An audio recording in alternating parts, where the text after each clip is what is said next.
Ils sont peu nombreux, les Vénézuéliens de Nice, à accepter de témoigner à visage découvert.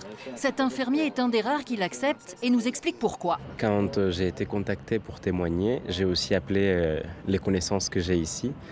Mais le résultat de ces 26 ans de dictature ont fait qu'on vit, ou du moins beaucoup des ressortissants vivent avec cette paranoïa, cette psychose collective de si le gouvernement apprend qu'on est en train de parler mal d'eux, on va avoir des représailles. S'ils n'arrivent pas à nous attendre nous, ils vont attendre nos familles. Cette étudiante, elle, souhaite rester discrète.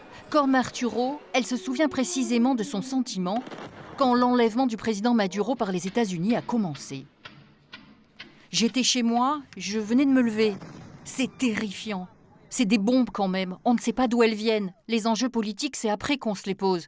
La première question qui me vient à l'esprit, c'est est-ce que ma famille est en vie ?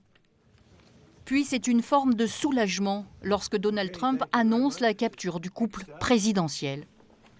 Je ne soutiens pas spécialement le président Trump, mais pour cette décision isolée, pour cet acte isolé, je suis complètement en accord et je pense que c'est un sentiment qui est partagé par beaucoup de ressortissants vénézuéliens à l'étranger et aussi dans le pays. Ça fait presque 3 décennies qu'on ne nous écoute pas. On manifeste, on appelle l'aide internationale, mais rien ne se passe. Nicolás Maduro comparé aux États-Unis pour son rôle dans le narcotrafic, mais rien n'est encore réglé. Je pense que s'il y a une chose que les Vénézuéliens méritent après 30 années comme celle-là, c'est d'avoir le droit de choisir eux-mêmes leur propre président.